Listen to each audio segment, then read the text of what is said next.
এই মুহূর্তে আবহাওয়ার গুরুত্বপূর্ণ খবর। মাসের শেষে বঙ্গোপসাগরে দুর্যোগের আশঙ্কা, ঘূর্ণিঝড় সেন-ইয়ার আসতে পারে। এর প্রভাবে মৎস্যজীবীদের সতর্কতা হতে পারে। বাংলায় বৃষ্টিপাতের প্রভাবও পড়তে পারে। 29 থেকে 30 তারিখের মধ্যে বৃষ্টিপাতের সম্ভাবনা রয়েছে বাংলাতে। এই ঘূর্ণিঝড় তৈরি হলে কোন উপকূলে আছড়ে পড়বে আমরা এই ভিডিওতে নতুন আপডেট অনুযায়ী আপনাদের দেখাবো। মাঝে মাঝে কিছু পরিবর্তন আসছে। এর পাশাপাশি বর্তমান আবহাওয়া পরিস্থিতিতে একটা বদল আসছে। সকালের দিকে হালকা থেকে মাঝারি মানের কুয়াশা আমাদের পশ্চিমবঙ্গে দেখা যাবে। যদিও দিনের বেলায় আকাশ পরিষ্কার থাকবে, রাতের বেলাতেও আকাশ পরিষ্কার থাকবে, তবে কোথাও কোথাও ওই হালকা মাঝারি কুয়াশা দেখা যেতে পারে। তবে উত্তর পূর্ব ভারতেও আগামী 5 দিনে কিছু কুয়াশা পড়ার কথা বলেছে আবহাওয়া দপ্তর। বাংলাদেশেও কিছু অংশে দেখা যাবে। এদিকে ভারতের মধ্যভাগ থেকে শুরু করে উত্তর পশ্চিম ভাগ এবং আমাদের পূর্ব ভারতের ঝাড়খণ্ড পর্যন্ত শৈত্যপ্রবাহের সতর্কতা জারি হয়েছে। সেখানে কোথাও কোথাও কমলা সতর্কতাও রয়েছে। আমাদের বিষয়টি দেখাবো আবহাওয়া দপ্তরের আপডেট থেকে। এই শৈত্যপ্রবাহ কতদিন থাকবে এবং এই যে আমাদের ঠান্ডাটা পড়ে গেছে, বাংলায় শীত পড়ে গেছে, এর প্রভাবটা কেমন থাকবে। তাপমাত্রা আবার বৃদ্ধির একটা ইঙ্গিত দিয়েছে আবহাওয়া দপ্তর, সেটা কবে থেকে আমরা জানাবো। এই মুহূর্তে তাপমাত্রা কোথায় দাঁড়িয়েছে, সর্বনিম্ন তাপমাত্রা উত্তরবঙ্গ দক্ষিণবঙ্গে জানিয়ে দিয়েছে আলিপুর আবহাওয়া দপ্তর, আমরা সেটাও দেখাবো। এর পাশাপাশি দক্ষিণ পশ্চিম বঙ্গোপসাগর সংলগ্ন শ্রীলঙ্কার কাছে তৈরি হয়েছে একটি নিম্নচাপ, যার প্রভাবে দক্ষিণ ভারতে কিছু বৃষ্টিপাত ভারী অতি ভারী আবার দেখা যেতে পারে। চলুন আমরা প্রথমে দেখে নিই আবহাওয়া দপ্তর আজ কি খবর দিয়েছে, সেগুলো আলোচনা করে নেওয়ার পরে আমরা এখানে ফেরত এসে ECMW মডেল এবং GFS মডেল অনুযায়ী নিম্নচাপ এবং ঘূর্ণিঝড়ের যে গতিপথ, তার প্রভাব কি হতে পারে, সেগুলো আমরা আলোচনা করব। তাই ভিডিওটিকে সম্পূর্ণ দেখবেন, তাহলে বুঝতে পারবেন, কিছুটা ধারণা তৈরি হবে কি হতে যাচ্ছে না যাচ্ছে। চলুন প্রথমে আমরা দেখে নিই আবহাওয়া দপ্তর আপডেট, তারপর আমরা এখানে ফেরত আসছি। লাইক করে দেখতে থাকুন। প্রথমেই আমরা দেখে নেব আলিপুর আবহাওয়া দপ্তরের একটা সংক্ষিপ্ত আপডেট 16 তারিখ প্রকাশ করেছে। আবহাওয়া দপ্তর জানাচ্ছে যে আগামী এক সপ্তাহে আমাদের রাজ্যের অর্থাৎ পশ্চিমবঙ্গে কোথাও আবহাওয়ার সতর্কতা নেই। সর্বত্র প্রধানত শুকনো বা শুষ্ক আবহাওয়া দেখা যাবে। রাত্রিকালীন তাপমাত্রা অর্থাৎ ন্যূনতম তাপমাত্রার পূর্বাভাসে আবহাওয়া দপ্তর জানাচ্ছে আগামী 24 ঘন্টায় রাত্রিকালীন তাপমাত্রার কোনো উল্লেখযোগ্য পরিবর্তনের সম্ভাবনা নেই। অর্থাৎ যেমন ঠান্ডা পাচ্ছেন সেই রকমই কিন্তু পাবেন। এর পরবর্তী 4 দিনে কিছু পরিবর্তন আসবে পশ্চিমবঙ্গের কিছু স্থানে, যেখানে তাপমাত্রা 2 থেকে 3 ডিগ্রি সেলসিয়াস বৃদ্ধি পেতে পারে। বিশেষ করে আমাদের দক্ষিণবঙ্গের যে কলকাতা সংলগ্ন যে জেলাগুলি রয়েছে সেই দিকেই এই সম্ভাবনাটা বেশি, যেখানে তাপমাত্রা একটু বৃদ্ধি হতে পারে। শীত কিন্তু পশ্চিমের দিকের জেলাগুলিতে চলবে। 17 থেকে 19 নভেম্বর পশ্চিমবঙ্গের সর্বত্রই সকালবেলায় হালকা থেকে মাঝারি মানের কুয়াশা পড়ার সম্ভাবনার কথা জানিয়েছে আলিপুর আবহাওয়া দপ্তর, সেটা আপনাদের জানিয়ে দিলাম। যারা যারা কুয়াশা পাবেন অবশ্যই কিন্তু কমেন্টে উল্লেখ করে জানাবেন। এবারে আমরা একটু দেখে নেব যে সোমবার থেকে তাপমাত্রা কোথায় কেমন দাঁড়াতে পারে। তো ইতিমধ্যে দার্জিলিংয়ের দিকে 7 ডিগ্রি সম্ভাবনা জানাচ্ছে, শিলিগুড়ির দিকে 17 ডিগ্রি, কালিম্পংয়ের দিকে 12 ডিগ্রি থাকবে, জলপাইগুড়ি কোচবিহারের দিকে 16 ডিগ্রি তাপমাত্রা বিরাজ করতে পারে। এদিকে উত্তর দক্ষিণ দিনাজপুরে 16 থেকে 17 হতে পারে। মালদার দিকে 18 থেকে 19 হওয়ার সম্ভাবনা রয়েছে। দক্ষিণবঙ্গের জন্য আবহাওয়া দপ্তর জানাচ্ছে পুরুলিয়ার দিকে, যেটা ইতিমধ্যে কিন্তু 12 চলে গেছিলো, সেটা 1 ডিগ্রি বেড়ে 13 ডিগ্রিতে যেতে পারে। আসানসোলের দিকে 16 থাকতে পারে, কিন্তু আমাদের বীরভূমের শ্রীনিকেতনের দিকে 14 ডিগ্রি থাকতে পারে। বহরমপুরের দিকে মুর্শিদাবাদ জেলার 15 ডিগ্রি থাকতে পারে। পূর্ব বর্ধমান জেলাতে 15 ডিগ্রি থাকতে পারে। বাঁকুড়ার দিকে 15 ডিগ্রি থাকতে পারে। কোথাও কোথাও হয়তো 14 ডিগ্রিও থাকতে পারে, কারণ পুরুলিয়া এলাকা সংলগ্ন এলাকাগুলিতে ঠান্ডাটা একটু বেশি থাকবে। এদিকে ঝাড়গ্রাম এবং পশ্চিম মেদিনীপুরে 16 ডিগ্রির আশেপাশে থাকতে পারে। পশ্চিম মেদিনীপুরে পূর্ব মেদিনীপুরের দিকে 16 ডিগ্রি থাকতে পারে। কোথাও কোথাও হয়তো 18-17 থাকতে পারে। ডায়মন্ড হারবার অশোকনগর এখানে 17 এবং 18 মধ্যে থাকার সম্ভাবনা। হাওড়ার দিকে ইতিমধ্যে যেটা 13 ডিগ্রি চলে গেছিলো, 13 সামথিং, সেটা কিন্তু 14 ডিগ্রিতে থাকতে পারে। আমরা দেখাবো কোথায় কেমন তাপমাত্রা দাঁড়িয়ে থাকছে, এগুলো রয়েছে পূর্বাভাস। এদিকে নদিয়ার দিকে 16 ডিগ্রি হতে পারে, দমদমের দিকে 18 ডিগ্রি হতে পারে, সল্টলেকের দিকে 20 ডিগ্রি এবং আলিপুরের দিকে 18 ডিগ্রি হতে পারে, সুন্দরবনে 18 ডিগ্রি। এটা বুধবারের দিক থেকে বা মঙ্গলবারের দিক থেকে পরিবর্তন হবে, বুধবার বা বৃহস্পতিবারের কাছাকাছি ওই সময়কালে এগুলো 20 থেকে 21 ডিগ্রির মধ্যে এই জায়গাতে কিন্তু চলে যাবে। যেটা যে তাপমাত্রা বৃদ্ধির কথা ভারতীয় মৌসুম ভবন বা আলিপুর আবহাওয়া দপ্তর জানিয়েছে, সেটা হচ্ছে এই দিকটাতে হওয়ার সম্ভাবনা রয়েছে। পশ্চিমের দিকে কিন্তু তাপমাত্রা মোটামুটি 13 না করে অন্তত 14 ডিগ্রি করে কিন্তু থাকবে। এবারে আমরা দেখে নেব যে আমাদের পশ্চিমবঙ্গের কোথায় কেমন তাপমাত্রা রেকর্ড করেছে আলিপুর আবহাওয়া দপ্তর। মিনিমাম টেম্পারেচার আসানসোলের দিকে 14 ডিগ্রি 14.5, অশোকনগরের দিকে 16, বহরমপুরের দিকে 15.2, বাঁকুড়ায় 13.5 ডিগ্রি, বিষ্ণুপুরে 13.5 ডিগ্রি, পূর্ব বর্ধমানে 15.2 ডিগ্রি, কোচবিহারের দিকে 15.6, দার্জিলিংয়ের দিকে 7.6 ডিগ্রি, ডায়মন্ড হারবারের দিকে 17.6 ডিগ্রি রেকর্ড করেছে। দীঘার দিকে এইটা চলে গেছে 15.4 ডিগ্রি, জলপাইগুড়ির দিকে 16.3 ডিগ্রি, কালিম্পংয়ের 13 ডিগ্রি, কলকাতা আলিপুরের দিকে 17.7, কলকাতা দমদমের দিকে 18 ডিগ্রি, কলকাতা হাওড়ার দিকে 13.6 ডিগ্রি, সল্টলেক কলকাতার দিকে 19.6 ডিগ্রি। বুঝতে পারছেন কলকাতার আশেপাশে কেমন তাপমাত্রা রেকর্ড করেছে আবহাওয়া দপ্তর। কৃষ্ণনগর নদিয়ার ওইখানে 16 ডিগ্রি, মালদার দিকে 18.7 ডিগ্রি, মেদিনীপুরের দিকে এখানে রেকর্ড করেনি কিছু, মুর্শিদাবাদের দিকে 15.7 ডিগ্রি, পোর্ট ব্লেয়ার অর্থাৎ আন্দামান নিকোবর দ্বীপপুঞ্জের দিকে 26.4 চলছে। পুরুলিয়ার দিকে কিন্তু তাপমাত্রা 12 ডিগ্রি, ইতিমধ্যে এটা 13 ডিগ্রি হবে বলছে, 13 থেকে 14 যেতে পারে। শিলিগুড়ির দিকে 17 ডিগ্রি, শ্রীনিকেতন বীরভূমে 13 ডিগ্রি। সুন্দরবনে এখানে তাপমাত্রা দেওয়া হয়নি, সর্বনিম্ন তাপমাত্রার খবর কিন্তু আপনাদের জানিয়ে দিলাম। দিনের বেলা তাপমাত্রা 28 থেকে 29-30-এর মধ্যে থাকার সম্ভাবনা রয়েছে।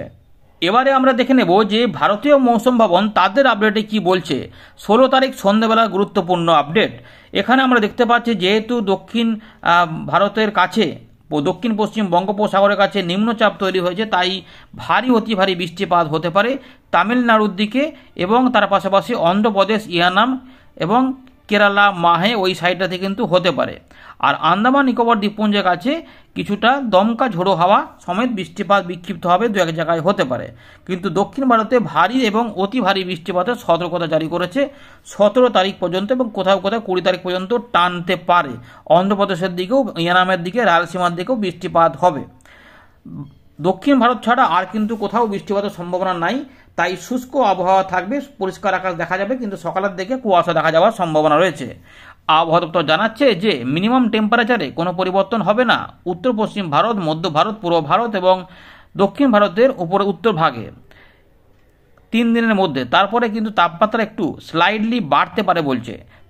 তীব্র শৈত্যপ্রবাহ এবং শৈত্যপ্রবাহ ইতিমধ্যে মধ্যপ্রদেশের দিকে থাকবে 19 তারিখ পর্যন্ত। শুধুমাত্র শৈত্যপ্রবাহ থাকবে পশ্চিম রাজস্থান, মধ্য মহারাষ্ট্র, বিদর্ভ, পূর্ব রাজস্থান, ছত্তিশগড় এবং ঝাড়খণ্ডের দিকে। কোথাও কোথাও 17 তারিখ পর্যন্ত, কোথাও কোথাও 19 তারিখ পর্যন্ত, কোথাও কোথাও 18 তারিখ পর্যন্ত এটা টানতে পারে। হালকা থেকে মাঝারি মানের কুয়াশা দেখা যাবে উত্তর পূর্ব ভারতের অর্থাৎ আসাম, মেঘালয়, মিজোরাম, মণিপুর, ত্রিপুরা এই জোনটাতে কিছু কুয়াশা দেখা যাবে 1 সপ্তাহ ধরে। অর্থাৎ বাংলাদেশের উত্তর পূর্ব ভাগ এবং আমাদের উত্তর পূর্ব ভারতে কোথাও কোথাও কিন্তু এরকম হালকা মাঝারি কুয়াশা দেখা যাবে, সকাল থেকে বেলা পর্যন্ত দেখা যেতে পারে। এবারে ওয়েদার সিস্টেম কী কী আছে একটু দেখে নিই। ইতিমধ্যে নিম্নচাপ তৈরি হয়েছে দক্ষিণ পশ্চিম বঙ্গোপসাগর সংলগ্ন শ্রীলঙ্কার কাছে, সেটা সেখানেই রয়েছে এবং এটি ধীর গতিতে পশ্চিম উত্তর পশ্চিম দিক বরাবর এগিয়ে যাবে 24 ঘন্টার মধ্যে, যার জন্যই দক্ষিণ ভারতে বৃষ্টিপাতের সতর্কতা। আর এখানে উল্লেখযোগ্য কিন্তু সিস্টেম নেই। এবার আমরা দু একটা ছবি দেখাই, তাহলেই বুঝতে পারবেন। ইতিমধ্যে কিন্তু কমলা সতর্কতা সহ হলুদ সতর্কতা জারি হয়েছিল আমাদের। দেখুন ভারতের এই জায়গাটাতে রয়েছে এতটা এলাকাতে শৈত্যপ্রবাহ এবং তীব্র শৈত্যপ্রবাহ মধ্যপ্রদেশে, বুঝতে পারছেন ঝাড়খণ্ড পর্যন্ত এই শৈত্যপ্রবাহ ছিল, যার জন্য আমাদের বাংলাতে ঠান্ডা কিন্তু অনুভূত হচ্ছে, অর্থাৎ শীত ঢুকে পড়েছে যেমনটা আমাদের বলেছিলাম। দক্ষিণ ভারতে এখানে অরেঞ্জ অ্যালার্ট রয়েছে, ভারী বৃষ্টিপাত ওই নিম্নচাপের জন্য হতে পারে। এদিকে আমরা যখন দেখে নেব সোম, মঙ্গল, বুধ 17, 18, 19 তারিখ পর্যন্ত শৈত্যপ্রবাহ থাকবে। এই দিকটাতে শৈত্যপ্রবাহ থাকবে, কিছুটা কমে যাবে বলছে, কারণ এখানে অরেঞ্জ অ্যালার্টটা থাকছে না, তার মানে একটু করে হালকা তো থাকছে। 18 তারিখ পর্যন্ত এখানে আর একটু হালকা হয়ে যাবে, তার মানে এখান থেকে আস্তে আস্তে তাপমাত্রা একটু করে 1 ডিগ্রি করে ধীরে ধীরে বাড়বে এমন দেখাচ্ছে। 19 তারিখে দেখা যাচ্ছে যে আর কোনো শৈত্যপ্রবাহ থাকবে না, তার মানে 19 তারিখ থেকে আমরা তাপমাত্রা একটু 2-1 ডিগ্রি বা 2-3 ডিগ্রি ঊর্ধ্বমুখে দেখব, যার জন্য কলকাতার সংলগ্ন জেলাগুলি, আশেপাশের জেলাগুলিতে যেটা আমরা দেখব যে 20 থেকে 21 ডিগ্রি কাছে তাপমাত্রা চলে যাবে, অর্থাৎ 17 ডিগ্রি থেকে 20-21 ডিগ্রিতে পৌঁছে যাবে। সুতরাং ঠান্ডাটা একটু কমে যাবে, কিন্তু পশ্চিমের দিকের জেলাগুলিতে অতটা কমার সম্ভাবনা নেই। এখানে যেটা 12 চলছে বা 13 চলছে সেটা হয়তো 14, 15 বা 16তে গিয়ে ঠেকতে পারে, মানে বর্ধমান পর্যন্ত 16 ডিগ্রি আশেপাশে থাকতে পারে, এমনটাই কিন্তু রয়েছে, সেটা আপনাদের জানিয়ে দিলাম। চলুন এবার বাকিটা আমরা উইন্ডো থেকে দেখাই। ভিডিওটিকে এতক্ষণ পর্যন্ত লাইক না করে থাকলে অবশ্যই লাইক করে দেখতে থাকুন। আমরা আবারও ফেরত চলে এলাম উইন্ডির লাইভ স্ক্রিনে। ইতিমধ্যে দেখতে পাচ্ছেন যে আমাদের ভারতের সমস্ত জায়গাতেই পরিষ্কার পরিচ্ছন্ন আকাশ রয়েছে। শুধুমাত্র দক্ষিণ ভারতে শ্রীলঙ্কার কাছে যেহেতু নিম্নচাপ তৈরি হয়েছে, তাই এই জায়গাতে বজ্রবিদ্যুৎ সহ বৃষ্টিপাতের মেঘ আমরা দেখতে পাচ্ছি, এবং যার জন্য এখানে কোথাও কোথাও তামিলনাড়ুর দিকে একটু ভারী এবং অতি ভারী বৃষ্টিপাত হতে পারে। আমাদের আন্দামান নিকোবর দ্বীপপুঞ্জের দিকে সামান্য সামান্য বিক্ষিপ্তভাবে হালকা মাঝারি বৃষ্টিপাত হতে পারে। এবারে আমরা যেটা দেখব, তাপমাত্রা দেখব শেষে কোথায় কত দাঁড়াবে, কিন্তু এই যে মাসের শেষে নিম্নচাপ হবে তার গতি প্রকৃতি নিয়ে আমরা কথা বলবো এই ভিডিওতে। এই আপডেটে কি পরিবর্তন হয়েছে সেই অনুযায়ী দেখাবো। আমরা আগের আপডেটে দেখছিলাম যে ঘূর্ণিঝড় হতে পারে এবং বাংলায় তার প্রভাব পড়তে পারে। আমরা জিএফএস মডেলটা প্রথমে দেখে নিই, তারপর আমরা ইসিএমডব্লিউ মডেলে দেখাবো। বৃষ্টিপাতও দেখিয়ে নেব। তো মোটামুটি 26-27 তারিখ পর্যন্ত আমাদের বাংলাতে কোনো বৃষ্টিপাত হবে না। দেখুন ইতিমধ্যে আমরা দেখতে পাচ্ছি 26 তারিখে বঙ্গোপসাগরে কিন্তু নিম্নচাপ থেকে শক্তিশালী ঘূর্ণিঝড় তৈরি হওয়ার আশঙ্কা দেখাচ্ছে জিএফএস মডেল, এবং এই মডেলটি দেখাচ্ছে যে এটি কিন্তু উত্তর দিকে বরাবর উঠতে পারে এবং উঠে উঠে মোটামুটি মধ্য বঙ্গোপসাগরকে কাঁপাতে পারে। এই জায়গাতে চলে আসা মানে দেখুন ভালো করে আমাদের বাংলার দিকে কিন্তু ঝোড়ো হাওয়া, অর্থাৎ মৎস্যজীবীদের একটু মাথায় রাখতে হবে। যদি এরকম হয় আর কি, এখন এতে পরিবর্তন হবে, কিন্তু মাথায় একটু রাখবেন মাসের শেষের দিকে কিন্তু বঙ্গোপসাগরে দুর্যোগ আসছে। যদি এরকমভাবে চলে আসে তাহলে কিন্তু আমাদের পশ্চিমবঙ্গ, বাংলাদেশ এবং উড়িষ্যা মৎস্যজীবীদের সমুদ্রে যাওয়া যাবে না 27 তারিখের পর থেকে। সেক্ষেত্রে এখানে যদি চলে আসে, যদি গতিবেগ মেপে দেখায় ভালো করে দেখুন, এখানে কিন্তু গতিবেগ দেখা যাচ্ছে প্রায় 100-র ছুঁই বা 100 কিলোমিটার, 102 কিলোমিটার বায়ুর ঝাপটা। তার মানে এটা ঘূর্ণিঝড়ের গতিবেগ পরিষ্কার বোঝা যাচ্ছে, যেটা বায়ুমণ্ডলে যখন ফেলবো শুধুমাত্র বায়ুর গতিবেগ 65 অবশ্যই ছাড়িয়ে যাবে, এমনটাই কিন্তু এখানে দেখানোর সম্ভাবনা দেখা যাচ্ছে। এই মুহূর্তে আমরা যদি মেপে দেখাই তাহলে দেখুন 82 কিলোমিটার পর্যন্ত উঁচুর দিকে, দেখুন একদম উপরে বাঁ দিকের কোণে দেখুন এখানে 82 কিলোমিটার পর্যন্ত আমরা দেখতে পাচ্ছি, প্রায় মাপতে পাচ্ছি। মানে একটা 80 থেকে 90 কি 100 কিলোমিটারের মধ্যে কোনো একটি গতিবেগে ঘূর্ণিঝড় হতে পারে। এই ঘূর্ণিঝড়ের নাম হতে পারে সেনিয়ার, যদি এটা তৈরি হয়, যেটি ইউএই নাম দিয়েছে, মানে আরব দেশ আর কি, সেটা কিন্তু নাম দিয়েছে, এটা হচ্ছে সেনিয়ার হয়ে যেতে পারে। এবং এইটা যদি হয় তাহলে এটা দেখা যাচ্ছে যে অন্ধ্রপ্রদেশ, উড়িষ্যার দিকে যেতে পারে। মানে অন্ধ্রপ্রদেশের দিকে টার্গেট টাইমের সব থেকে বেশি দেখাচ্ছে, এখানে পর্যন্ত এলেও এটা ওই দিকে প্রবেশ করতে চাইছে। এবারে এর ফলে বৃষ্টিপাত যদি হয় তাহলে কি আমাদের বাংলায় বৃষ্টিপাত হবে? দেখা যাচ্ছে এই মুহূর্তে জিএফএস বলছে যে বাংলায় কিন্তু বৃষ্টিপাত হতে পারে। 27 তারিখ পর্যন্ত বৃষ্টিপাত থাকবে না, 28 তারিখ থেকে এখানে আমাদের বাংলায় বৃষ্টিপাত প্রবেশ করতে পারে। দেখুন এখানে 28 থেকে 29 তারিখের মধ্যে বৃষ্টিপাত হালকা থেকে মাঝারি মানের কলকাতা তার আশেপাশের জেলাগুলি সহ বাংলাদেশ, ত্রিপুরা, মিজোরামের দিকে এই অঞ্চলটাতে বৃষ্টিপাত হতে চাইছে, মানে হওয়ার একটা সম্ভাবনা দেখা যাচ্ছে। সুতরাং একটুখানি নজর রাখতে হবে যে চাষি ভাইদের জন্য 27 তারিখ পর্যন্ত আকাশ শুকনো পাওয়া যাবে, কিন্তু 28-29 তারিখের দিকে দেখুন এখানে আবার দেখা যাচ্ছে এটা সিস্টেম এদিকে এলেও বাংলাদেশ সহ উত্তর পূর্ব ভারতে এবং আমাদের গাঙ্গেয় পশ্চিমবঙ্গে ভারী বৃষ্টিপাত হতে পারে। উত্তর পূর্ব ভারতে দেখাচ্ছি। তবে আবারও বলবো যে ভয় পাবেন না, এই মুহূর্তে দেখে রাখুন, শুধুমাত্র আপডেটগুলিতে এখনও পরিবর্তন আসবে। কিন্তু এই মুহূর্তে আমরা দেখতে পাচ্ছি যে ঘূর্ণিঝড়টা অন্ধ্রপ্রদেশের দিকে চলে গেলেও এর পরোক্ষ একটা প্রভাবে আমাদের বাংলাতে ভারী বৃষ্টিপাত হতে পারে, এমনটা কিন্তু দেখা যাচ্ছে এই মুহূর্তে। উত্তরবঙ্গে কিন্তু এর প্রভাবটা দেখা যাচ্ছে না, কিন্তু এই দিকে বৃষ্টিপাতের প্রভাব দেখা যাচ্ছে। এটা হচ্ছে যে আমাদের জিএফএস মডেল অনুযায়ী দেখালাম। এবারে আমরা চলে যাব ইসিএমডব্লিউ মডেলে কি দেখাচ্ছে। ইসিএমডব্লিউ মডেলে আমরা চলে যাচ্ছি। দেখুন এখানে একটু হয়তো কি আছে না, ইসিএমডব্লিউ মডেলে দেখাচ্ছে যে ঘূর্ণিঝড় হতে পারে, কিন্তু এটা তামিলনাড়ু এবং অন্ধ্রপ্রদেশের উপকূলে দেখাচ্ছে, এটা কিন্তু এই জায়গাটাতে দেখাচ্ছে না। দেখি এটা কি পরিবর্তন পাওয়া গেছে। এই মুহূর্তে আমরা দেখতে পাচ্ছি যে দক্ষিণ বঙ্গোপসাগর সংলগ্ন দক্ষিণ পশ্চিম বঙ্গোপসাগরের দিকে নিম্নচাপ শক্তি বাড়াতে পারে, এবং এটা যা গতিবেগ দেখতে পাচ্ছি এটা কিন্তু এই মুহূর্তে যেটা দেখা যাচ্ছে ঘূর্ণিঝড় হতেও পারে। এই যে শেষের দিকে, মানে শেষ মুহূর্তে ঘূর্ণিঝড় হতে পারে, মানে গভীর থেকে অতি গভীর নিম্নচাপ হতে পারে। কিন্তু এই মুহূর্তে আমরা দেখতে পাচ্ছি যদি এখানে মেপে দেখায় গতিবেগ 97 কিলোমিটার পর্যন্ত বায়ুর ঝাপটা পাওয়া যাচ্ছে। তার মানে মোটামুটি ধরে রাখুন যে 60-65 কাছাকাছি তো যাবেই। এই মুহূর্তে আমি যদি মেপে দেখাই, এখানে ভালো করে দেখুন বাঁ দিকটাতে, এ দেখুন 71 কিলোমিটার পর্যন্ত দেখা যায়, অর্থাৎ একটা ক্ষীণ সম্ভাবনা রয়েছে। ইসিএমডব্লিউ মডেল বলছে যে ঘূর্ণিঝড় শেষ মুহূর্তে হয়ে যেতে পারে। ভালো করে দেখুন এই জায়গাতে 70-71 কিলোমিটার পর্যন্ত আমরা মাপতে পাচ্ছি। এই জায়গাটা দেখুন উপর দিকে বাঁ দিকে কোণে এই যে বায়ুর গতিবেগ দেখাচ্ছে 70 থেকে 71 কিলোমিটার, অর্থাৎ শেষ মুহূর্তে ঘূর্ণিঝড় আমাদের দক্ষিণ ভারতে আসছে। আর দুটো মডেলই কিন্তু দেখা যাচ্ছে যে অন্ধ্রপ্রদেশ এবং তামিলনাড়ু, অর্থাৎ এই জায়গাটাতে বৃষ্টিপাতের সম্ভাবনা থাকছে এবং ঝড় বৃষ্টি হতে পারে। তো এটা যদি হয় তাহলে আমাদের বাংলায় 26 থেকে 27 তারিখ পর্যন্ত কোনো বৃষ্টিপাত থাকবে না, অর্থাৎ চাষিবাদের জন্য যেমন খবর শুধুমাত্র এখন যেটা রয়েছে হালকা থেকে মাঝারি মানের একটু কুয়াশা দেখা গেলেও বেলা বাড়ার সাথে সাথে পরিষ্কার আকাশ থাকবে এবং 26 তারিখ পর্যন্ত বা 27 তারিখ পর্যন্ত কোনো বৃষ্টিপাত থাকবে না।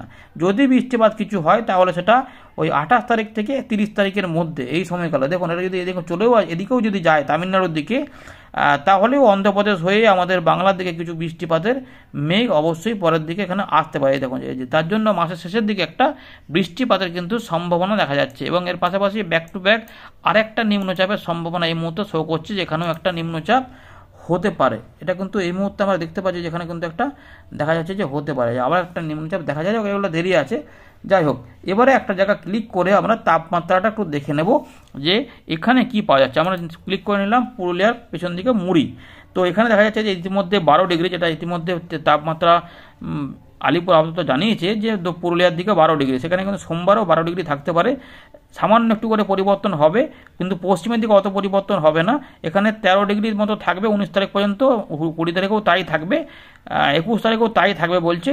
শনিবার থেকে এখানে তাপমাত্রা 1 ডিগ্রি উঠে 14 ডিগ্রি যেতে পারে, তারপর আবার কিন্তু বুধবারের দিকে 26 তারিখ 27 তারিখের দিকে আবার কিন্তু নেমে আসবে 13 ডিগ্রিতে। তারপর এখানে কিন্তু বৃষ্টিপাত দেখা যাচ্ছে যে এখানে বলছে যে বৃষ্টিপাত হতে পারে শনিবারের দিকে। দেখুন 29 থেকে 30 তারিখের মধ্যে কিন্তু পুরুলিয়ার দিকে বৃষ্টিপাত হতে পারে, অর্থাৎ বাংলায় বৃষ্টিপাত মাসের শেষের দিকে কিন্তু হতে পারে। এখানে বৃষ্টিপাতের ইঙ্গিত কিন্তু দিয়েছে, দেখুন ড্রপ দেখাচ্ছে।